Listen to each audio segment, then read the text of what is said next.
이 문제는, 그럼 이게 예를 한번 드려드리는 이유가, 이 문제도 시험에 나올 수 있는 문제예요. 올해는 안 나왔는데 나올 수 있는 문제입니다.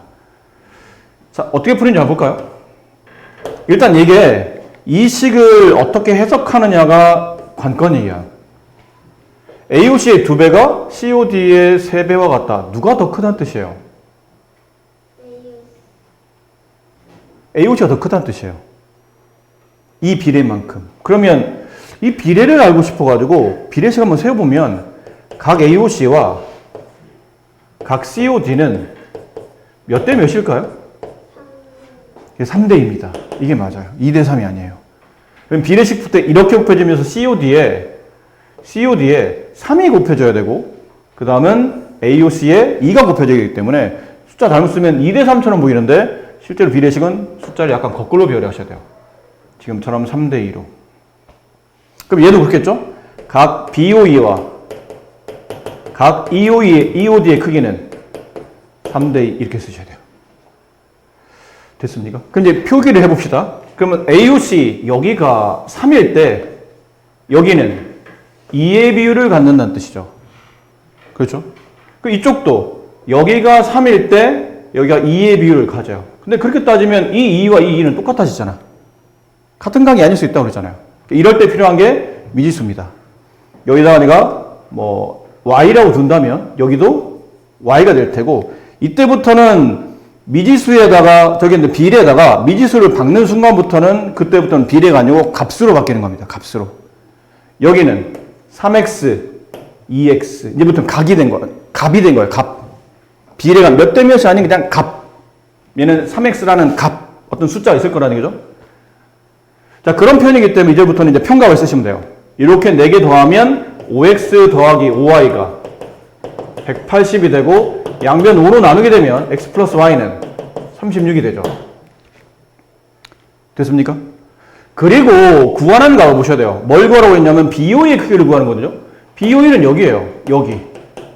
각 BOE는 2x 더하기 2y이기 때문에 여기는 x 플러스 y에 몇 배를 해줘야 됩니까? 2배를 해야 되겠죠. 2 곱하기 x 플러스 y 36. 정답은 72도. 36번도 맞으시면 자기가 잘하고 저한테 왜요?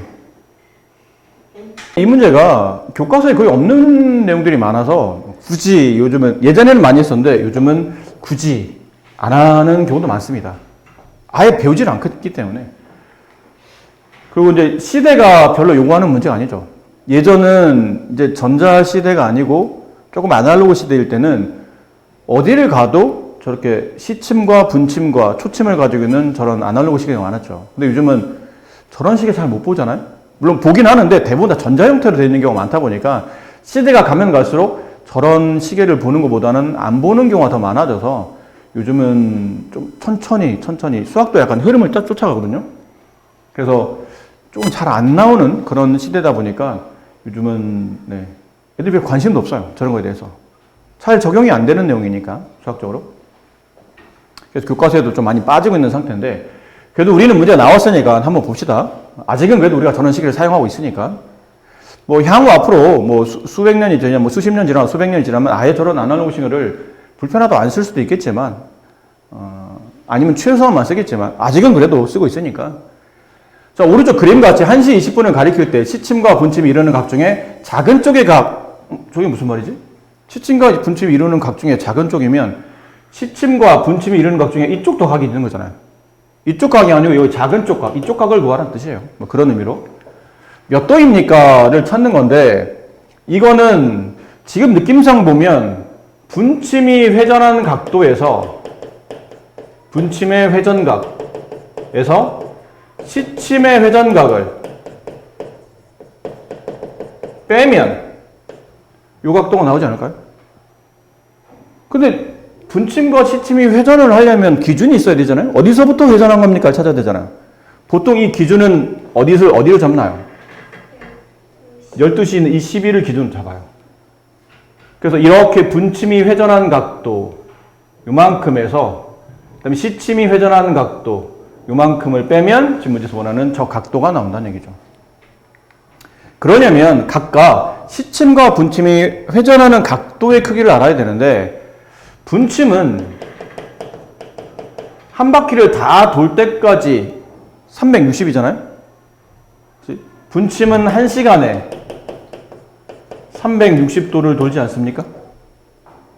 그렇죠. 1시간. 맞죠? 그럼 1시간은 분으로 계산하면 60분이잖아요. 60분당 360도를 돌게 되니까 따라서 1분당 계산해보면 분침은 1분당 몇 도를 돌게 되죠? 6도를 돌게 됩니다. 1분당 6도. 분침은 1분당 6도. 이게 포인트예요. 그 다음에 시침은 얘는 한 바퀴, 이 시침이 한 바퀴 다 돌 때 360인데 이 한 바퀴 다 돌 때 시간 단위로 본다면 총 12시간이 걸리죠. 그렇잖아요. 1부터 10위까지니까. 12시간에 360도를 돌고 있는 거니까 1시간에는 몇 도를 돌고 있는 거예요? 30도를 돌고 있는 겁니다. 이해되셨어요? 얘도 필요해요. 1시간에 30도라는 게 필요하고 그 다음에 이걸 다르게 표현해보면 얘는 60분에 몇 도를 도는 거죠? 60분에 30도를 돌고 있는 거기 때문에 1분당 계산해보면 시침은 1분에 몇 도를 도나요? 0.5도를 돌고 있는 겁니다. 2분의 1, 0.5. 그래서 기억해야 될 값은 이거, 요거 세 개. 얘는 분침이 1분당 6도를 돈다. 얘는 시침은 1분당 조금씩 움직이는데 0.5도씩 움직이고 있다는 뜻이죠. 자, 그러면 아까 말한 것처럼 저기는 1시 20분 저 시계를 보고 이걸 계산합시다. 분침의 회전 각도는 분침은 1분당 몇 도를 돈다고요? 6도를. 근데 지금 분침은 몇 분을 가르치죠? 20분을 가르치긴 해요. 20분. 그럼 1분당 6도를 도는데 20분을 돌았으니까 20 곱하기 6. 맞죠? 120도를 돌았겠네요. 빼기 이제 시침인데 이거 잘 봐야 돼. 잘 봐야 됩니다. 시침은 기본적으로 12에서 지금 1시니까 1까지는 몇 도를 돌아요? 시침이 12에서 1시까지 할 때 이 1까지는 몇 도를 도죠? 저 각도 몇 도예요? 12에서 1까지라는 얘기는 시침이 1시간 이동했다는 얘기잖아. 안 그래요? 시침은 12에서 12시에서 1시까지면 1시간 이동한 거예요. 1시간에 시침은 몇 도로 움직인다고요? 30도. 시침은 30도인데 더하기, 왜 더하기예요? 12에서 1까지 딱 30도 움직일 때는 1시간이 지났을 때지. 근데 1시간 말고도 지금 몇 분이 더 추가됐죠? 20분. 그러면 시침이 20분 동안 더 돌아간 회전각을 더 계산해야 된다는 얘기예요. 맞죠? 그렇지?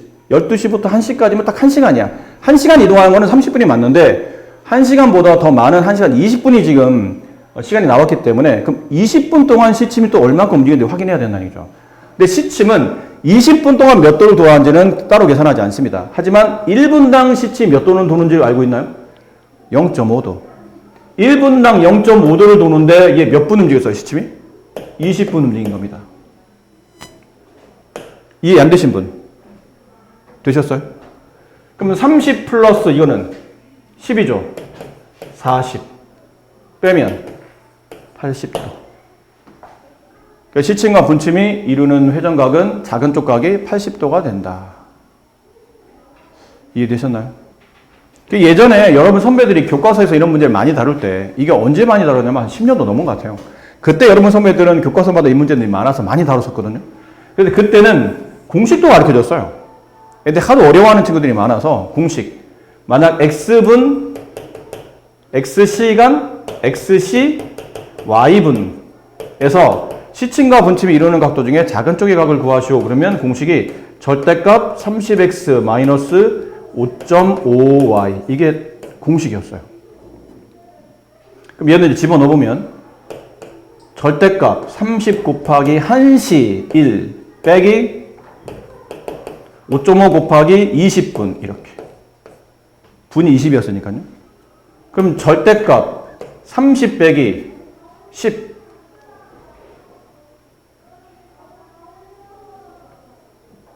마이너스 80 답이 왜 안 맞아요? 아, 맞구나. 네. 60을, 내가 잠깐 60을 잘못 봐서 80이 맞아요. 맞습니까? 이렇게 공식이 있었어요. 그래서 여러분 선배들은. 근데 지금은 이걸 공식을 외우기까지 굳이라고 하면 그건 좀 그래요. 요즘 잘 안 나와서. 근데 알아두면 쉽게 계산할 수 있습니다. 그래서 이런 공식은 왜 나온 겁니까? 그러면 사실 이유는 아까 이거 다 설명했어요. 이게 시침이 회전한 각도고 여기는 뭐냐면 시침과 분침이 이루는 각도를 뺀 값이거든요. 아까 왜 분침은 1분당 6도로 움직이잖아요. 그렇죠? 근데 시침은 1분당 0.5도로 움직이죠. 그럼 결론은 1분당 시침과 분침이 이루는 회전각의 차이가 6에서 0.5로 뺀 5.5가 차이 난다는 뜻이에요. 됐어요? 그렇지? 그럼 시침은 이 x는 시간이잖아요. 시침은 30에 그 c를 곱해줘야 되고 분일 때는 분침의 회전각인 6에서 시침의 회전각인 0.5를 빼서 그 분에다 곱하는 게 계산상 맞기 때문에 5.5를 빼는 겁니다. 왜냐면 그들의 차이니까. 그래서 절대값은 근데 왜 씌웠나요? 그러면 지금 보신 것처럼 이렇게 계산하다 보면 음수가 나올 수도 있어요.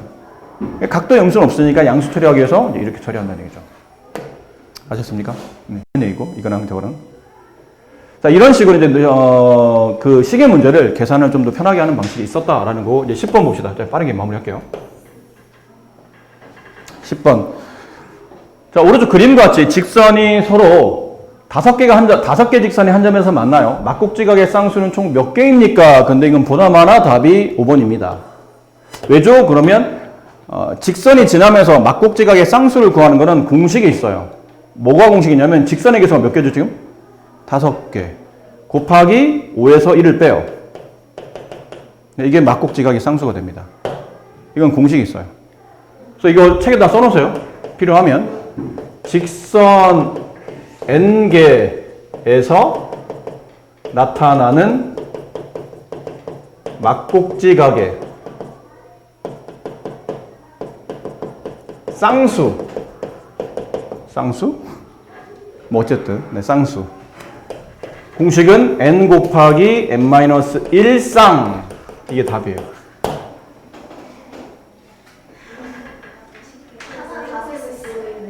그제 하나 다 셌죠. 그거를 일일이 계산한 거를 조금 더 쉽게 처리한 게 저거예요. 자, 설명을 드릴게요. 왜 이런 공식, 간단하게 알면 답은 금방금방 나오는데, 이런 것들이 어떻게 추론했는지는 그래도 우리가 말씀드렸잖아요. 우리가 이 수업을 처음부터 밑바닥부터 다지는 이유가 뭐냐면, 아마 여러분들이, 물론 공식을 몰랐던 걸 알게 돼서 새로운 것도 있겠지만, 우리는 이 수업의 주 목적이 공식을 암기하는 수업인가요? 그게 아니에요. 공식이 있다면 그 공식이 왜 출현했는지에 대해서 좀 낱낱이 따져보는 거잖아. 지금 좀 전에 선생님이 얘기했던 뭐 근데 약간 그 시계 문제는 그렇게 중요한 내용이 아니라 선생님이 짧게 그 공식이 왜 나왔는지를 그냥 짧게 얘기해줬는데 이런 것들은 나름 뭐 교재마다 많기 때문에 이거는 의미를 좀 파악하실 필요가 있는데요.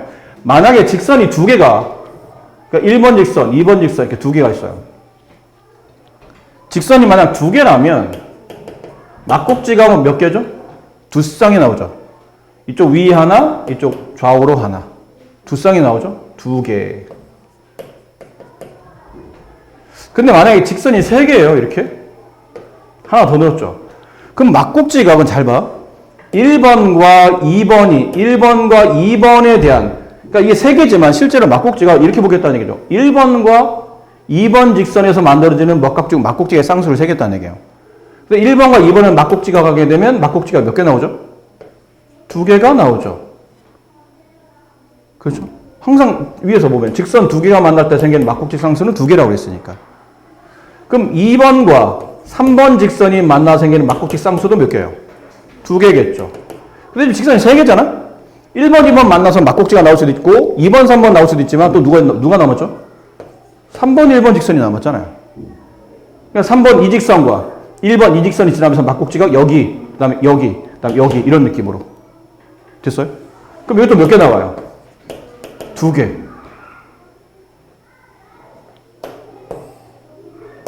몇 개죠 그러면? 6개가 나옵니다. 직선이 두 개일 때는 여기다 쓸게요. 직선의 개수가 두 개일 때는 막국지 쌍수가 두 쌍이 나오고 세 개일 때는 6쌍이 나오죠. 됐나요? 그럼 4개일 때 해볼까요? 직선이 하나 더 있었어요. 4개. 그럼 어떻게 될까요? 1번과 2번, 1번과 3번, 1번과 4번, 그 다음에 2번과 3번, 2번과 4번, 그 다음에 3번과, 여기 없어서, 자리 없어서, 3번과 4번, 이렇게 되지 않을까요? 1번, 2번, 1번, 3번, 1번, 4번, 2번, 3번, 2번, 1번, 2번, 4번, 그 다음에 3번, 4번. 맞죠? 그럼 2번, 1번 안 합니까? 2번, 1번 여기 있어요. 1번, 2번과 같은 거죠. 그래서 중복되니까 그냥 뺀 겁니다. 그럼 각각 몇 개씩 나오나요? 2개, 2개, 2개, 얘 2개, 얘 2개, 얘 2개. 총 몇 개예요? 12개. 총 12개죠. 12쌍. 근데 규칙을 찾는 겁니다. 규칙. 2일 때는 2쌍, 3일 때는 6쌍, 4일 때는 12쌍? 이거 어떤 느낌이죠? 네. 여기는 2 곱하기 1, 6은 3 곱하기 2, 12는 4 곱하기 3. 이런 규칙이에요. 숫자가. 이렇게 가다 보니까, 그럼 만약 이게 직선이 n개면 얘는 n 곱하기 n-1 이렇게 할 거라는 얘기죠. 이게 막국지가 쌍수를 구하는 그래서 공식이 되는 겁니다. 나름의 공식. 규칙성을 통해서 그 공식을 이해하시면 되는 거죠. 괜찮나요? 그래서 이렇게 이해를 하고 나니까 그러면 이해를 했으니까 그 다음부터는 이렇게 막국지가 쌍수 구하시고 그러면 가볍게 저 공식을 잘 이용하시면 됩니다. 마이너스와 이것도 그렇잖아요. 문제를 보면서 느끼셔야 될 거는 직각과 평각입니다. 직각, 여기 직각 90도. 그럼 따라서 여기가 90이잖아요. 이거 잘 봐야 되는데 좀 쉽게 푸는 방식은 이래요. 요 직선과 요 직선이 지나가면서 이 각도를 만들죠. 이 각을 만들죠. 이 각이 몇 도입니까? 이거 두 개를 더한 거니까 127도가 되겠네요. 근데 이 127도와 막곡지각이 여기 아닌가요? 여기? 막곡지각 크기 서로 같으니까 2x 플러스 27은 127도. 이게 넘어가면 2x는 100도. 따라서 x는 50도. 그 다음에 어렵게 없죠. x 50을 근데 여기다 대입해도 되고 아니면 이 각이 몇 도니까? 127도니까 여기는 몇 도가 나와야 돼요? 3y-22도란 각은 180에서 127도를 뺀 거와 같죠. 그래서 3y는 이게 얼마인가요? 얼마요? 53. 53에서 21을 더하면 75. 따라서 y는 25도. 이렇게 된다. 선생님 풀이가 좀 다를 수도 있어요.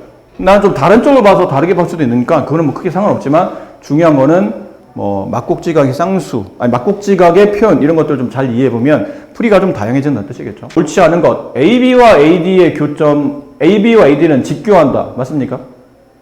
그렇죠. 수직으로 만나고 있죠, 지금. 그다음 BC의 수직으로 만나는 선분은 AB랑 DC이다. 맞죠? 네. AB 찾으세요. AB. 저 왼쪽에 있는 선분 길이죠. BC는 수선이다. 맞아요. 4번. 점 D와 찾았나요? 점 D와 BC 사이 거리. 점 D에서 BC까지 수직으로 만날 때 그 선분의 길이 5. 9라고 되어 있네요. 네, 틀렸죠. 네, 4번이 틀렸어요. 5번. 점 A. 이 왼쪽에 있는 점. DC. 오른쪽에 있는 선분. 그럼 점 A에서 오른쪽에 있는 선분까지 수직의 길이는 선분 AD. 맞습니까? 선분 AD와 같은 길이. 선분 BC. 그래서 9이다. 이것도 틀렸네요. 4번, 5번의 답을 서로 바꿔놨죠. 네, 그래서 4번과 5번이. 자, 오른쪽 그림과 같이 저렇게 4점 중에 3점은 일직선상에 놓여있죠. 이때 직선개수, 반직선개수, 그 다음에 선분개수를 구하는 문제인데 일단 직선개수부터 구해봅시다. A에서 시작되는 직선개수 찾아요. A, B, A, C, 그 다음에 A, D 중에 겹치는 게 있죠. 누가 겹쳐요? A, B랑 A, C는 겹치는 겁니다. 직선 AB와 직선 AC는 실제로는 같은 하나잖아. 두 번 세고 있으니까 이거 하나는 빼줘야 돼요. 근데 AB랑 AD는 다른 거죠. 맞죠? 그 다음 이제 직선 알파벳 B로 가는 거. BA는 당연히 안 되겠죠? BC는 BC, BD. 근데 BC는 다시 누구랑 같죠? 여기는 AB나 AC랑 같은 거죠. 이것도 안 됩니다. 그래서. 그럼 알파벳 C로 가는 거. C, A, C, B는 앞에서 다 했을 테니까 C, D. 이거는 겹치지 않죠. 그럼 알파벳 D로 가는 거. D로 가는 건 안 되겠죠. D는 다 앞에서 해봤으니까. D 전에 알파벳은 다 여기서 나왔을 테니까. 직선 개수는 몇 개인가요? 4개입니다. 됐죠? 그다음 이번에 이제 반직선 봅시다. 반직선 A로 가는 것. 반직선 AB, 반직선 AC, 반직선 AD 중에 겹치는 거. AB랑 AC는 겹칩니다. 같은 반직선이에요. 그 다음 반직선 B로 가는 것. BA는 안 된다.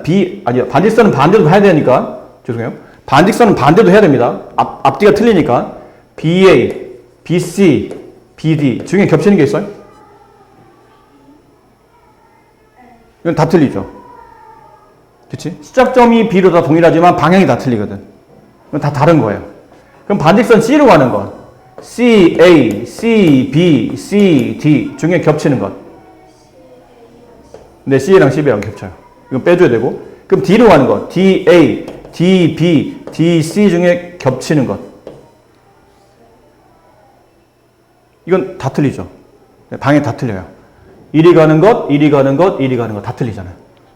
그렇지? 그럼 반직선 개수는 하나, 둘, 셋, 넷, 다섯, 여섯, 일곱, 여덟, 아홉, 10개. 반직선 개수는 10개. 그다음 선분 개수는 선분 AB, 선분 AC, 선분 AD 중에 겹치는 거 없습니다. 다 틀려요. 그럼 선분 알파벳 B로 가는 거 BA, BC, BD 중에 겹치는 거 BA가 AB랑 겹쳐요. 하지만 BC랑 BD는 다른 거죠. 그 다음 C로 가는 거 CA, CB, CD 중에 CA는 앞에 있었고 그 다음에 CB도 있었죠.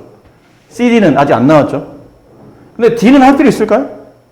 DA, DB, DC는 여기 다 있잖아요. 지금 미리. 왜? 선분은 앞뒤가 똑같기 때문에 중복이 허락이 안 되죠. 그래서 하나, 둘, 셋, 넷, 다섯, 6개 이렇게. 이걸 다 더하시면 정답이 되겠죠. 이해됩니까? 그러니까 이거는 뭐 대단한 수학적 공식이 있을 거라고 생각하시면 안 됩니다. 오히려 이런 것들은 약간의 좀 잔 작업이 필요해요. 하나씩 다 일일이 따져보는 것. 뭐 공식상 어떻게 한다. 고등학생이 되면 이걸 경우의 수로 계산하는 게 있긴 있거든요. 근데 그때도 중복되는 걸 고려해야 되기 때문에 이 정도 개수면 오히려 세는 게 더 빠를 수도 있어요. 수학 공식을 적용하는 것보다는. 자, 14번. AB랑 BC가 1대2, AC랑 CD가 2대1, 그 다음에 AD가 36일 때 AB의 길이를 구하시오. AB하고 BC하고 여기랑 여기가 몇 대 몇이죠? 1대2예요. 그 다음에 AC랑 CD 2대1 이렇게 잡았어요. 됐니? 그럼 생각해 봅시다. 이거는 근데 위아래 비율이 같은 선분을 가지고 얘기하지 않았기 때문에 그냥 각각 구하시면 돼요. 각각. 위에서 보세요. AC 이만큼. 그 다음에 CD 이만큼. 2대1이에요.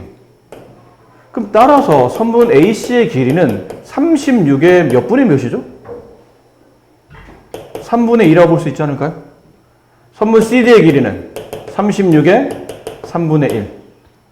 이 길이는 얼마죠? 24. 이 길이는 12. 이렇게 볼 수도 있고 아니면 다른 방식은 문자를 두는 것. 2대 1. 비례가 2대 1인데 실제로 이제 값을 계산할 때는 뒤에다 문자를 박으라고 그랬죠. 2x 여기는 1x. 합치면 3x. 3x가 얼마? 36. 따라서 x는 12. 여기 x가 12. 얘는 그럼 얼마죠? 24. 이렇게 해서 계산하시면 돼요. 방법 두 가지. 비례로 계산하든 아니면 문자를 박아놓고 계산하든. 그 다음에 이제 다시 또 이번에는 포인트가 이제 이변이죠. 이변의 포인트를 맞추는 거예요. 이변의 길이를 보니 이게 24인데 AC와 CD, AB와 BC, AB와 BC가 다시 1대2예요. 그럼 여기는 이 선분의 비례 2라는 이 길이는 실제로 전체 길이는 AC 24에 몇 분의 몇? 3분의 2. 됐습니까? 그럼 얘는 24에 3분의 1. 아니면 이렇게 2y, 1y 둘 합치면 3y, 3y가 24. 따라서 y 값은 8. 그래도 됩니다. 이렇게 해서 문제